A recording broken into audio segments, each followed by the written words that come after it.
جن کے اشعار کے ساتھ انہوں نے اس قوم کے نوجوان کو عشق رسول کا پیغام دیا، اسی قلندر لاہوری کے شعر کے ساتھ میں آج کی گفتگو کا آغاز کر رہا ہوں کہ محمد سے وفا تھی تو ہم تیرے ہیں، یہ جہاں چیز ہے کیا لوح و قلم تیرے، جس نے میرے مصطفیٰ سے وفا کی ہے تو پھر رب نے اسے اس کائنات میں بھی عزت دی ہے اور آخرت میں مقام۔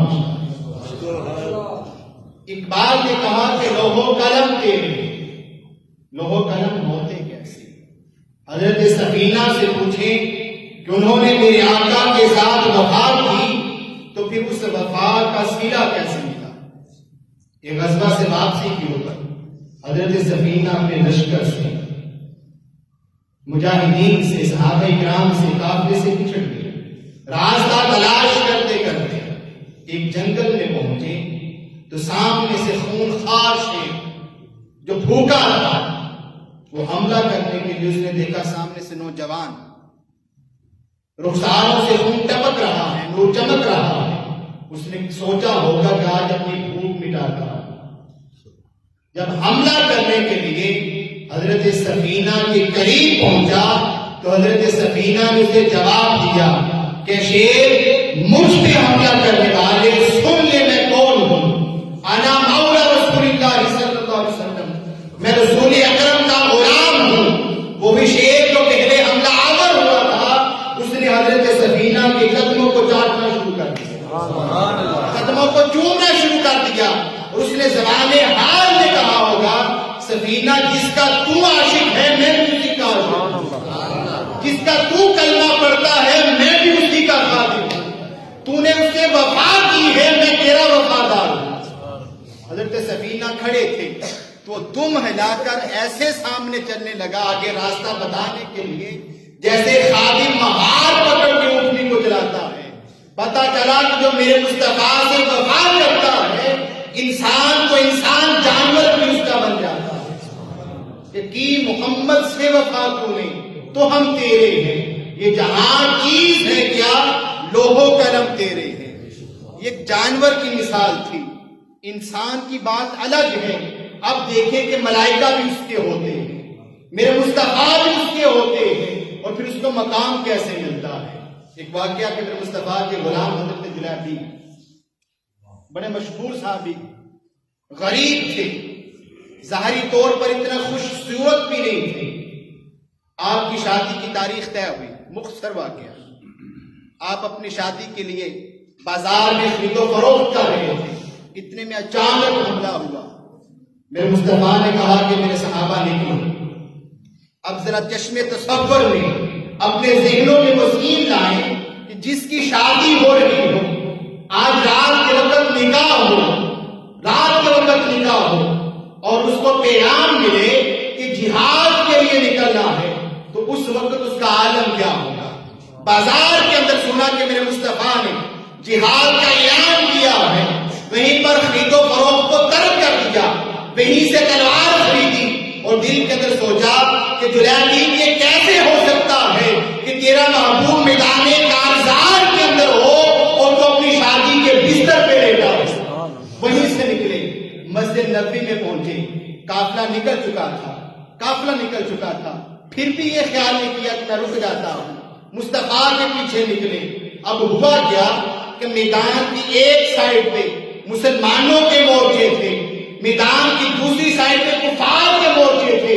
اللہ کی قدرت کیا ہوئی، امتحان عشق کیا ہوا کہ حضرت جلیبی کفار کے مورچوں میں گھس گئے، کفار کے مورچوں میں داخل ہوئے، پھر بھی یہ خیال نہیں کیا کہ جلیبی اپنی جان بچا لے، پھر بھی یہ نہیں کہا کہ جلیبی وہ خود کو بچا لے، وہیں نعرے تکبیر بلند کیا اور تلوار چلانا شروع کر دی، مردانہ وار تلوار چلاتے رہے، نعرے تکبیر بلند کرتے رہے، حتیٰ کہ کافروں کو واصلے جہنم کرتے کرتے جسم پہ اتنے زخموں کے نشان آئے کہ خود اپنی جان رب کائنات کے سپرد کر دی، خود رب کائنات کی جان سپرد کر دی۔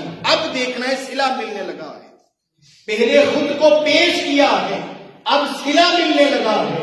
جب جنگ ختم ہوئی، مسلمانوں کو فتح نصیب ہوئی، مسلمانوں کے شہداء کے جسد خاکی کو، اجساد کو جمع کیا جانے لگا.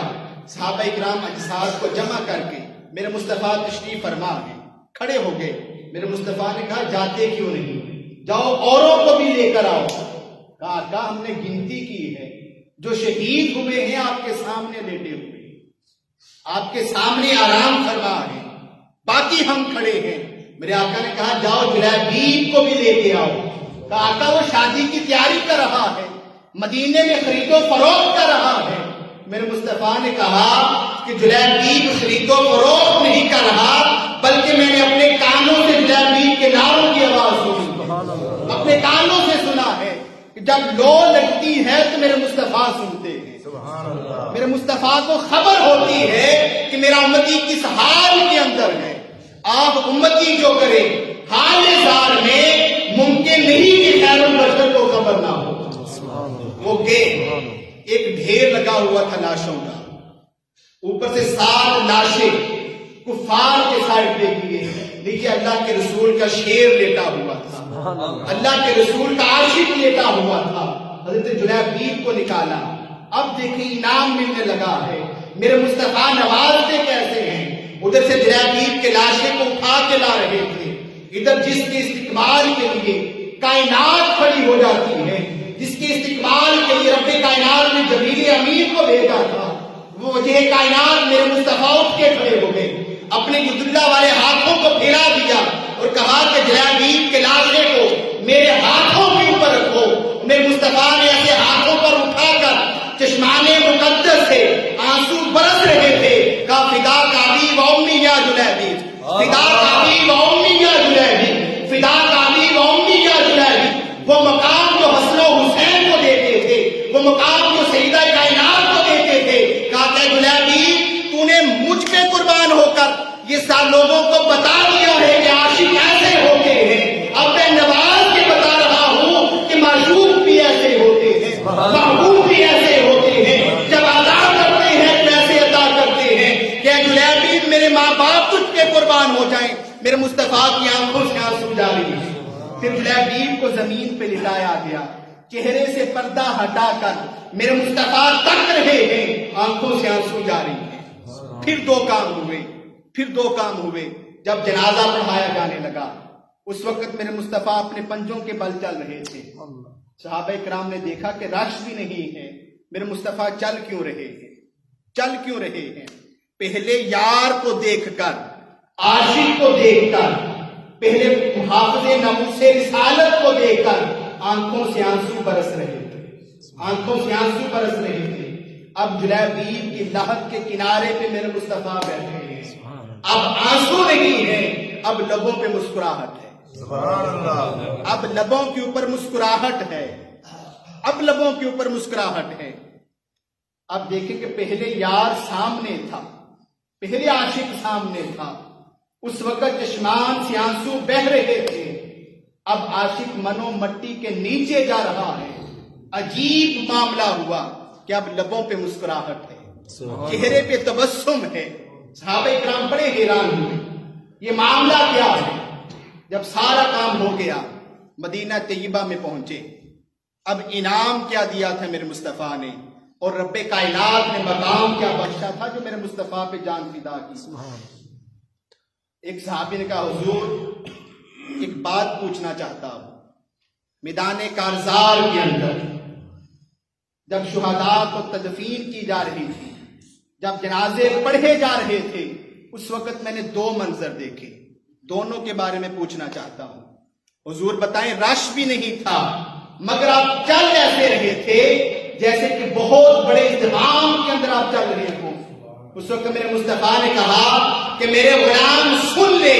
اس وقت جب جلیبیب کا لاشا اٹھا کے لے کے جا رہے تھے، جنازے کو کندھے دیے جا رہے تھے، اس وقت روئے زمین کے اوپر جلیبیب کے جنازے کے لیے رب کائنات کے اتنے فرشتے نازل ہوئے تھے کہ روئے زمین پہ دل دھرنے کی بھی جگہ نہیں تھی. میں ان کا حیا کرتے ہوئے ایسے چل رہا. سبحان اللہ. یہ تو ٹھیک ہے، اب آپ بتائیں تبسم کیا تھا؟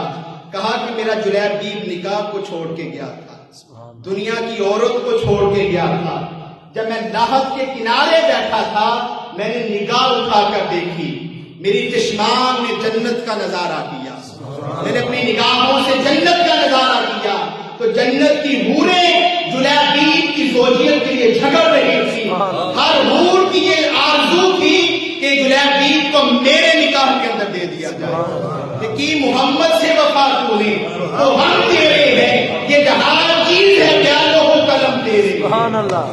اب اختصار کے ساتھ ہزاروں مثالیں ہیں اس میں، ہزاروں مثالیں. دو باتیں سنیں، دو باتیں. صحابہ کرام نے سب کچھ فدا کیا. بلال حبشی کو کیا ملا کہ پہلے غلام تھے، پھر کعبے کی چھت پہ چڑھ کے اذان دی. پہلے غلام تھے، کی محمد سے وفا تو نے تو ہم تیرے ہیں، یہ جہاں چیز ہے کیا لوہ قلم تیرے ہیں. جب سیدنا ابوبکر صدیق سب سے پہلا ختم نبوت کے اوپر پہرے دار جس کو کہتے ہیں، اس کا نام حضرت ابوبکر صدیق رضی اللہ تعالیٰ عنہ. اور آپ نے اعلان کیا تھا میرے مصطفیٰ کے ظاہری مثال کے بعد کہ آج کے بعد بدری صحابی کسی جنگ کے اندر شامل نہیں ہوگا. میرے مصطفیٰ کا تبرکات ہے. اور جب مسیلمہ کذاب نے ختم نبوت پر حملہ کیا، کہا کہ جو مرضی ہو، اب میدان جنگ کے اندر نکلا ہے پاک میرے مصطفیٰ کی ختم نبوت.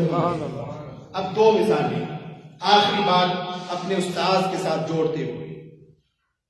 ایک منظر نومبر میں مینار پاکستان کا دیکھا کہ جمع غفیر، جمع کثیر تھا، بہت بڑا وہاں پہ ازدحام تھا لوگوں کا، سروں کا سمندر تھا پورے لاہور کے اندر. اور ایک منظر پہلے بھی تھا، پاکستان بننے سے پہلے گولڑے کے تاجدار مدینہ طیبہ میں، اور ادھر سے قادیانی ختم نبوت بھی حملے کر رہے تھے. میرے مصطفیٰ نے حکم دیا کہ مہر علی تو یہاں پر بیٹھا ہے، تیری ضرورت برصغیر کے اندر.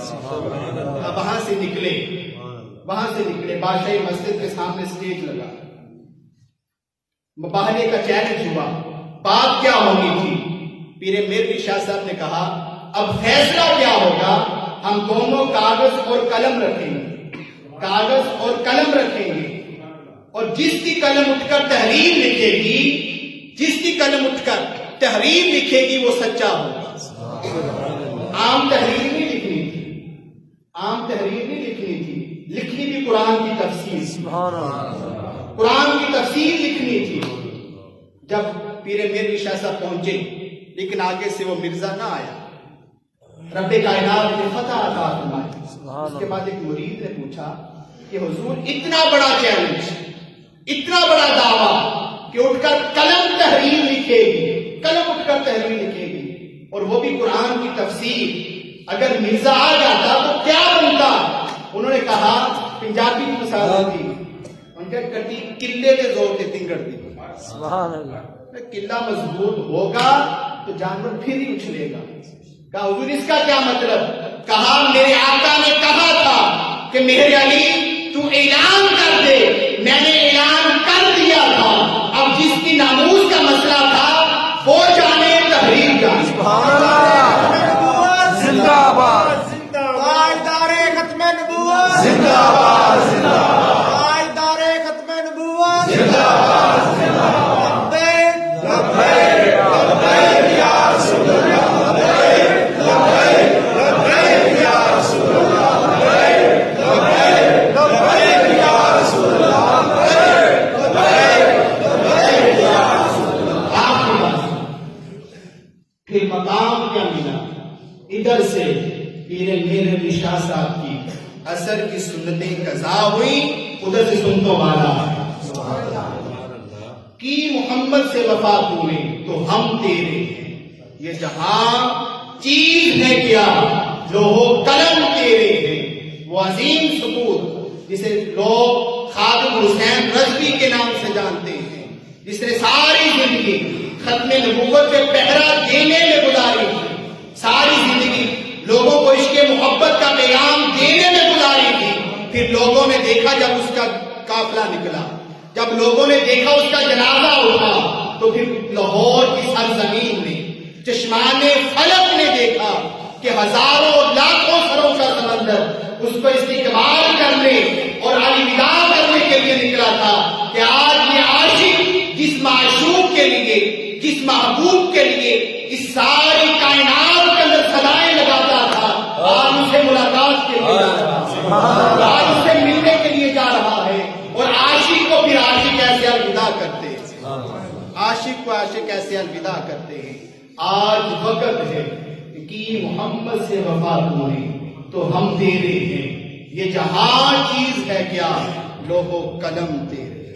آج وقت ہے ہم اسے فائدہ اٹھائیں، اپنے بچوں کی گھٹی کے اندر میرے مصطفیٰ کی محبت کو ڈال دیں، لوگ دیکھ کر کہیں کہ مصطفیٰ کا عاشق جانسا، بلال حبشی کا دیوانہ جانسا، ما علیہ الا البلاغ۔